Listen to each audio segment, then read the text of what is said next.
25 मई को हमारा फेल नहीं हुआ था, हमारा कामयाब हुआ था। हमें कहा गया था कि हम आपको इस्लामाबाद पहुँच नहीं देंगे, वरना अपनी बाप की औलाद नहीं हूँ। तो हम तो इस्लामाबाद पहुँच गए थे।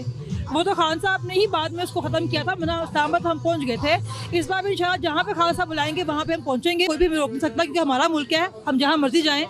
ये कौन होता है रोकने वाला हमें? जी हमने तो नहीं कहा, ये तो सना ने कहा है हम लोगों को। हम तो उन्हीं की बात को रिपीट कर रहे हैं। जी नया पाकिस्तान पुराने पाकिस्तान की तो बात ही नहीं। मैं तो कह ही नहीं रही कि हमारा लीडर कहता है कि हम कहते हैं। आपने मुझसे पूछा है तो मैं आपको बता रही हूँ कि अगर वो ये बात कह रहे हैं कि उनको इतना यकीन है ना सना की बात के ऊपर, तो ना सना तो बहुत कुछ कहता है उनके बारे में भी, तो उस बात पर भी यकीन करें फिर, या इस बात पर भी यकीन ना करें। इसलिए आते हैं कि जो मजीद हालात जो ख़राब ना हो, क्योंकि जो 5 माह ने मुल्क ने देखा है कि 5 माह में मुल्क नहीं चल रहा। बहुत कोशिश की गई है, एक तजर्बा किया गया जो नाकाम हो गया। हम चाहते हैं कि ये हालात जो हैं कि मुल्क आगे चले, ये मुल्क आगे बढ़े। फ्रांस के अंदर या बाकी यूरोप की कंट्रीज़ के अंदर इस तरह की सिचुएशन होती भी तो नहीं है ना। वहाँ पे कानून बहुत मजबूत है, वहाँ पे लोगों को सज़ा दी जाती है। अभी कल चाइना के अंदर 16 मिलियन की करप्शन के बंदे को सजाए मौत दी गई है। हमारे यहाँ पे 50 करोड़ तक इलीगल कर दिया गया है करप्शन को। तो वहाँ पे और कानून है, यहाँ पे कानून और है। तो वो उसको आप दोनों चीज़ों का कंपैरिजन आप नहीं कर सकते। लेकिन जी खान साहब को गिरफ्तार कर जाते थे बिला वजह में, उनके ऊपर कोई इल्ज़ाम नहीं था। इसी धरने की वजह से लोगों का जो गम गुस्सा है उसकी वजह से गिरफ्तार नहीं कर पा रहे हैं ये लोग। और ये जो इन्होंने मुसल्लत किया था हमारे सरों के ऊपर, किस तरह मुल्क को चलाना चाह रहे थे, इन्होंने देख लिया कि हर बार इनकी मर्जी नहीं मानी जा सकती और मुल्क किस तरह नहीं चल सकता। हमारी कोई बड़ी डिमांड नहीं है, हम कुछ और नहीं मांग रहे। हम चाह रहे हैं कि मुल्क के अंदर इलेक्शन करवाए जाएँ और ऐसा वज़ीर आज़म आया जाए जो लोगों की मैंडेट की वजह से आए, जो लोगों की मर्ज़ी की वजह से आए। क्योंकि हम जो बंदा यहाँ बैठा हुआ है वो आवाम की वोट से नहीं आया हुआ, वो चोर रास्तों से यहाँ पे आया हुआ है। उसको ज़बरदस्ती मुसल्लत किया गया आवाम के ऊपर। आपको नहीं पता किसने मुसल्लत किया है? पूरी दुनिया जानती है किसने मुसल्लत किया है उनको। वोट के साथ तो वो नहीं आए, वो तो आधी रात को चोरों की तरह आए हैं। उनको तो बिठाया गया पार्लियामेंट के अंदर। वोट से तो इमरान खान आया था यहाँ पे। अब हम तो भी यही कह रहे हैं कि अभी अगर आपको कोई शक है या डाउट है, अभी चीफ जस्टिस ने कल बोला है खान साहब से कि आप वापस असेंबली में चले जाएं। खान साहब ने आगे से जवाब ये दिया है कि आप साइफर की तहकीकात करवा दें। तो आप तहकीकात क्यों नहीं करवा रहे? अगर खान साहब झूठ कह रहे हैं, कोई साजिश नहीं हुई है, तो आप तहकीकात करवाएं और साबित कर दें कि खान साहब झूठ बोल रहे हैं। That's it. 30 साल हम सुनते रहे कि तुम चोर। किसने को इकट्ठा किया? ये इतना गैर फितरी इत्तेहाद है जो किसी बड़े की मर्जी के बगैर मुमकिन नहीं है। इनको जो लेके आया है वो बड़ा कोई और है, ये तो सिर्फ आगे पपेट्स हैं।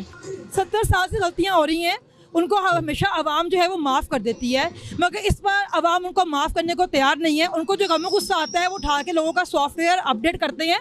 इस बार आवाम उनका जो है सॉफ्टवेयर अपडेट करेगी और मुल्क को आगे चलने दें, क्योंकि आपकी वजह से मुल्क जो है वो बर्बाद हो गया है, दिवालिया हो गया है। और आपके तजर्बे की वजह से मुल्क मज़ीद नुकसान बर्दाश्त नहीं कर सकता। आपका ज़ाती फ़ायदा मुल्क के मुफाद से बड़ा नहीं हो सकता। वही अपडेट करते हैं जो आधी रात को उठाते हैं, बगैर पर्चों के गायब कर देते हैं लोगों को। पूरा दिन पूरे पाकिस्तान की मुफ्त में सैर करवाते हैं, क्योंकि उनका पेट्रोल फ्री है ना। मैं कहती हूँ जी तब भी वही थे, अब भी वही हैं, 70 साल से वही हैं, मगर तब आवाम को शऊर नहीं था। आवाम के पास शऊर आ गया है। खान साहब ने आवाम को जो शऊर दे दिया है वही तो खौफ है सारा। उठाते कोई और थे, बदनाम कोई और था। इस बार लोगों को पता चला कि एक्चुअल सारे काम करवा कौन रहा था। खान साहब ने एक्सटेंशन देने के लिए वो कोई गलती नहीं की है। एक्सटेंशन देने का फैसला था, बस एक गलती की सजा तो भुगत रहे हैं, हम और क्या भुगत रहे हैं। वो तो खान साहब ही बता सकते हैं क्या गलतियाँ हुई हैं। पता सबको ही है, बताता कोई नहीं है। लेकिन बहरहाल ये बात ये है इस टाइम पे कि बहरहाल जो सारे मुल्क के करता था तो सारे काम करवा रहे हैं। उनसे से मेरी यही मैं उनसे कहना चाहूँगी, मुल्क को आगे बढ़ने दें, क्योंकि आपने एक मजाक 5 साल पहले कौम के साथ किया था और पूरी दुनिया में पाकिस्तान का तमाशा बन गया है। तो अब आप छुप नहीं सकते। आवाम जानती है कि सारे काम कौन करवाता है, और आवाम ये भी जानती है कि ये सारे काम जो है सियासतदान नहीं करवाते, ये काम आप करवाते हैं। जी डरने वाली बात नहीं है। आइन और कानून के मुताबिक चलते हैं। वो चाहते हैं कि तमाम अदारे अपने आईने दूध में रख के काम करें, और अगर वो रिस्पेक्ट करते हैं तो उनको रिस्पेक्ट करनी चाहिए। इससे अपने मुल्क को बदनाम करना कोई अच्छी बात तो नहीं है ना। वो चाहते हैं कि तमाम अदारे मजबूत हों। इससे बाबा कहते हैं कि मेरी मुल्क के लिए मैं और मेरी फ़ौज बहुत अहम है, तो वो बस इसी एहतियात करते हैं थोड़ी सी। देखिए जी मैं तो कहूँगी ऐसे कानून पास करें कि किसी को भी दोबारा एक्सटेंशन नहीं मिलनी चाहिए मुल्क के अंदर।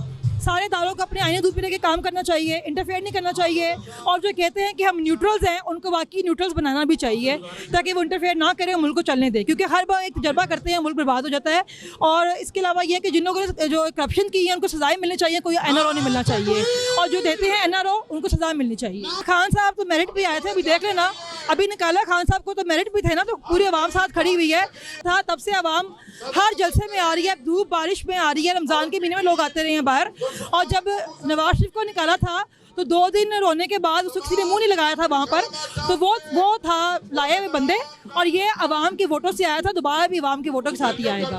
देखिए खान साहब, हर इंसान सीखता है अपनी गलतियों से। खान साहब ये बहुत बता चुकी हैं, जो मैंने गलतियाँ की थी वो अपनी गलतियाँ बता चुके हैं, अवाम को पता है सारी गलतियों के बारे में उनकी भी, तो वो बस उनको दोबारा रिपीट नहीं करनी चाहिए। और जो इन्होंने बहुत नरमी की इनके साथ, पीडीएम वालों के साथ, इनके साथ नरमी नहीं बरतनी चाहिए, बल्कि इनको सजाएं दिलवानी चाहिए फौरी तौर पे। खुद ही आए हैं, पहले आपने नैब के कानून में तरमीम की है सारी की सारी, सारा अपने केसेस चेंज करवाए हैं, अपने खुद ही आप लोगों को माफ़ी दिलवा दी है, तो उसमें कौन सी बड़ी बात है? जहाँ से इस्लामाबाद मैं ही मुंसिफ हूँ, मैं ही चोर हूँ, मैं ही जज हूँ, मैं ही वकील हूँ, तो सजा किसको मिलेगी? केस था क्या? उन्होंने ऐसी कौन सी गोली मार दी थी जज ज़ेबा साहबा को? उन्होंने तो सिंपल एक बात की थी कि अगर आपके खिलाफ कोई बात हुई है, आपने सही फैसला नहीं किया, तो आपके खिलाफ जो है कानून के मुताबिक कार्रवाई करेंगे। तो ये तो हर कोई यही कहता है। उन्होंने ये तो नहीं कहा था मैं जाकर उसको मार दूंगा, उन्होंने एक कार्रवाई की बात की थी, वो सभी करते हैं।